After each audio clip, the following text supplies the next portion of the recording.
ನಾವು ಈಗಿನ ಜನರೇಷನ್ ಕಲಿಬೇಕಾಗಿರೋದು ಅಂದ್ರೆ ಏನಂದ್ರೆ ಡಾಕ್ಟರ್ ರಾಜ್ಕುಮಾರ್ ಅವರ ಮಗ ಆಕ್ಟಿಂಗ್ ಬರಬೇಕು ಅಂತ ಹೇಳಿದಾಗ ಅವ್ರ ತಂದೆ ಹೇಳ್ತಾರೆ ಕ್ಲಾಸ್ ಸೇರ್ಕೋ ಅಂತ. ಈಗ ನಮಗೆ ಇನ್ಸ್ಟಾಗ್ರಾಮ್ ಅಲ್ಲಿ ಮೆಸೇಜ್ ಮಾಡ್ತಾರೆ, ಸರ್ ನಾನು ಹೀರೋ ಆಗ್ಬೋದಾ ಅಂತ ಡೈರೆಕ್ಟ್. ಅಂದ್ರೆ ಅಲ್ಲ, ತಪ್ಪು ಸರಿ ಪ್ರಶ್ನೆ ಅಲ್ಲ, ಅಂದ್ರೆ ಅಷ್ಟು ಲೆಜೆಂಡ್ ಆಕ್ಟರ್ ಅವ್ರು ಹೇಳ್ತಾರೆ ನಾನ್ ನಿನಗೆ ಕಲಿಸ್ತೀನಿ ಅಂತ ಹೇಳಲ್ಲ. ಗುರುಮುಖೇನ ಕಲ್ತ್ಕೋ, ಡ್ಯಾನ್ಸ್ ಕಲ್ತ್ಕೋ ಅಂತ ಅವ್ರ ಮಗನ್ಗೆ ಹೇಳ್ತಾರೆ.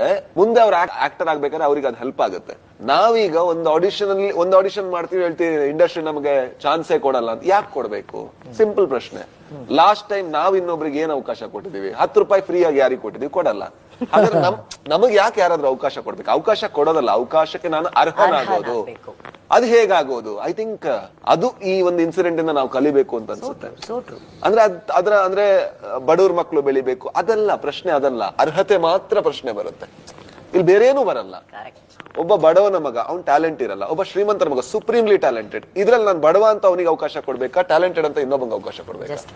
ಐ ಥಿಂಕ್ ಬಡತನ ಇಲ್ಲಿರ್ಬೇಕು. ನನಗೆ ಏನೂ ಗೊತ್ತಿಲ್ಲ, ನಾನು ಇನ್ನೂ ಕಲಿಬೇಕು ಅನ್ನೋ ಬಡತನ ಇಲ್ಲಿದ್ದಾಗ ಆ ಬಡವನಿಗೆ ನಾವು ಅವಕಾಶ. ಬಾಸ್ ಅಲ್ಲ ಬಾಸ್ ಅಲ್ವಾ? ಅಲ್ಲ, ಅದು ನಿಜ. ಅದು ಬಸ್ ತಮಾಷೆ ಹೇಳೋ ರೀತಿ. ಈಗ ಉಪ್ಪಿ ಸರ್ ಕಷ್ಟದಿಂದಾನೇ ಬಂದವರು. ಈಗ ನನ್ ಜೀವನ ಕಷ್ಟದಲ್ಲಿತ್ತು, ಬಟ್ ಅದ್ ಯಾರಿಗ್ ಬೇಕು? ಯಾಕೆ ಬೇಕು? ಮತ್ ನಾವೇನಾದ್ರೂ ಕಷ್ಟಪಟ್ರೆ ಯಾರಿಗೋಸ್ಕರ ಪಟ್ರಿ? ನನಗೋಸ್ಕರ ಪಟ್ಟೆ, ಉಪ್ಪಿ ಸರ್ ಅವರಿಗೋಸ್ಕರ ಪಟ್ರು. ಅದಕ್ಕೆ ಯಾಕೆ ನಾನು ಆಳ್ಬೇಕು? ಅದನ್ನ ಯಾಕೆ ಟ್ರಂಪ್ ಕಾರ್ಡ್ ಆಗಿ ಯೂಸ್ ಮಾಡ್ಬೇಕು? ಅದಲ್ಲ, ನಾವು ದುಡಿಬೇಕು, ನಾವು ಕೆಲಸ ಮಾಡ್ಬೇಕು. ಅಂಡ್ ನಾನ್ ಆಕ್ಟರ್ ಆಗ್ಬೇಕು ಅಂತ ಪ್ರಪಂಚ ಆಳ್ತಿತ್ತ? ಇಲ್ಲ ಅಲ್ವಾ? ನನಗೋಸ್ಕರ ನಾನು ಮಾಡಿದ್ದು. ಹಾಗಾಗಿ ನಾನೇ ಕಷ್ಟ ಪಡ್ಬೇಕು. ಅದ್ರಲ್ಲಿ ಎಲ್ಲರೂ ಕಾಲು ಎಳಿತಾರೆ, ಹೌದು ಎಳ್ದೇ ಎಳಿತಾರೆ.